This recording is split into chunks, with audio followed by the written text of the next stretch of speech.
If you remember from last week in Esther Part 3, King Xerxes unwittingly approved a law put together by the evil Haman to wipe out the Jewish people.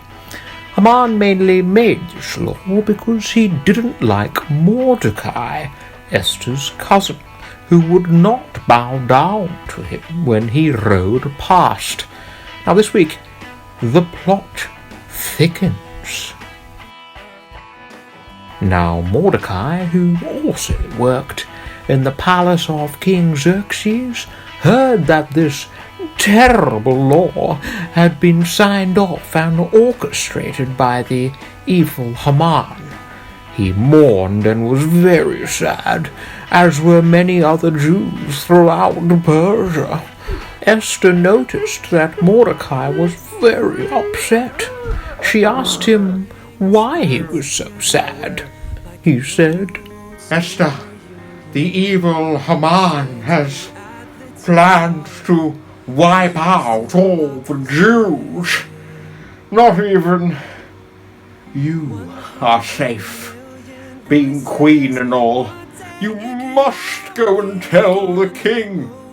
Tell him about this evil Haman and his super triple evil plan. It's madness."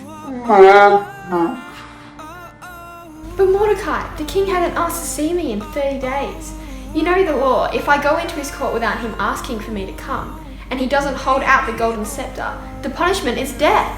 Do not think that because you are in the palace that you alone amongst the Jews will escape. For if you remain silent at this time, Queen Esther, rescue for the Jews will come from another place. But you and your family will perish. But who knows? Perhaps God has appointed you as queen for this very purpose, for such a time as this. Very well, Mordecai. Please ask all the people to fast and pray for me. I will go before the king. If he holds out the scepter, I live, and there might be a hope for our people. But if he does not hold out that scepter, my life and the fate of our people hangs in the balance.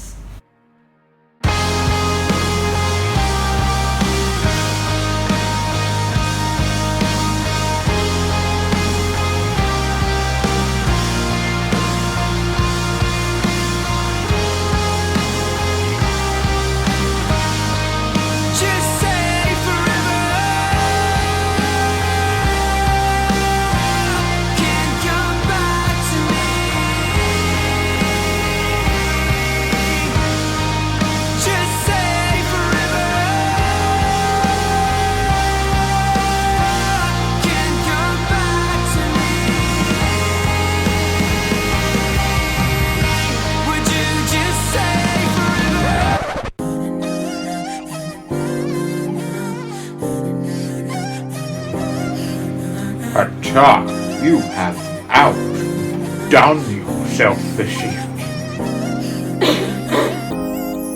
Oh, is that Susanna Carr? My lord. Oh, let's try these guys on. Oh, Queen Esther, what's up? Attack, quickly hand me my scepter. You sold it for Bitcoin this morning, my lord. There, let's just give me something a bit bigger. Let's try the garlic bread. Thank you, Tart. Queen Esther, I hold out my scepter to you. You will not perish, but you can ask me any question you like. You can have anything, even up to half of my kingdom. My lord the king, I would like to speak to you about something, but I would like to tell you over dinner this evening. Sounds bonza. I would also like to invite Haman to the dinner. Oh, he's a bit of a buzzkill, but more the merrier. Thank you, my lord the king. I will see you later this evening.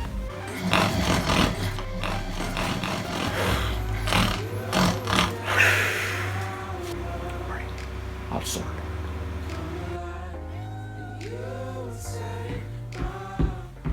Well, what a cliffhanger.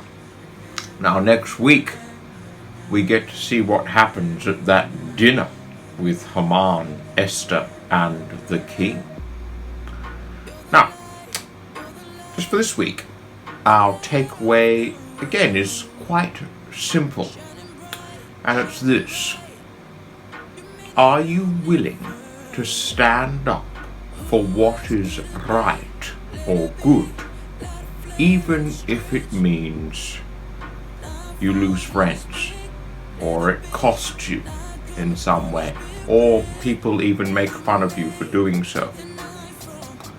That's a risk that I want you to consider this week.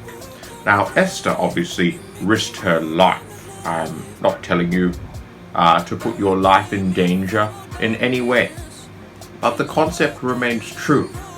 Esther stood up for what she believed in, for what was right. She stood up for God in this case, and she risked her life in the process, as I said. Now, thinking about your context, the most common example I can think of for you guys is when you're out in the playground and there's not too many teachers around or within earshot, and then you perhaps see someone say something to someone else that is unkind, that is even untrue or mean or nasty. Now, I don't know if you're like me, but I've been in those situations at school and at other times on the playground, and most people sit back and do nothing most of the time. I'd have to think very hard about people who may have stood up and said, hey, that's not right. Don't say that to that person. That is unkind. That is not true. That's mean. You should not treat people like that.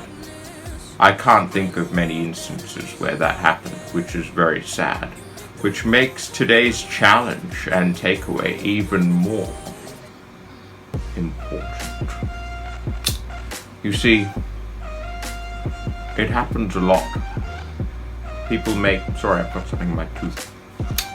That bar was quite good though. Protein bar, Coles.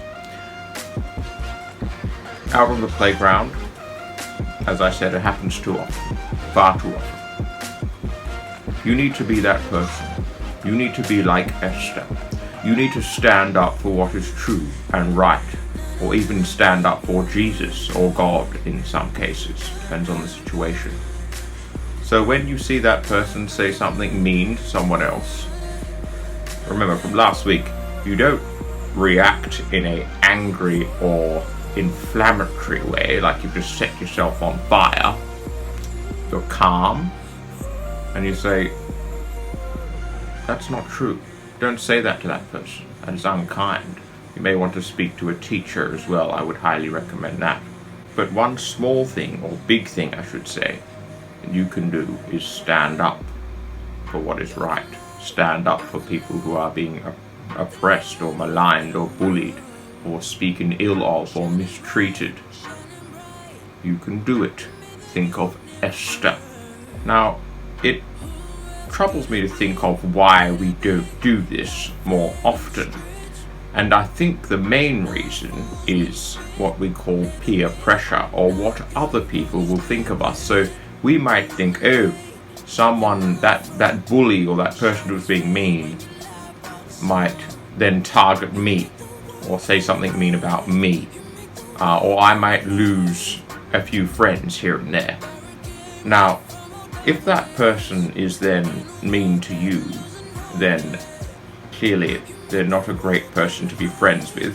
You should still try and live peaceably with all people, as God's word says. But I don't know why we're trying to hold on to the opinions and views and affirmations of people who we should probably seek other friendships other than them anyway. Okay, so that's probably one thing to take away from that. Other costs that we maybe we're afraid, that fear we just want to keep to ourselves. Again, let's look outside of ourselves. Look to others who might be in these situations. This is just one example, of course. And stand up for what is right, what we believe in, what is true, what we believe about Jesus, perhaps, in some cases. So, it's not an easy one this week. It's a simple takeaway, but it's not easy.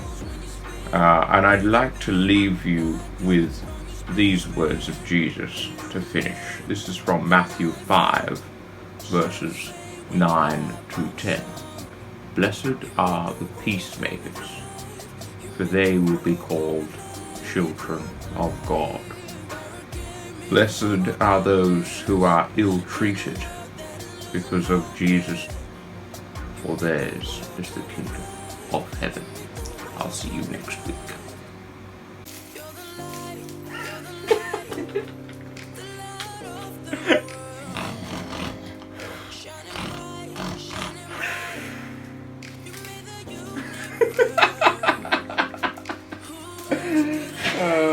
Oh no! Oh man, I really want to preserve my shirt and my Crocs.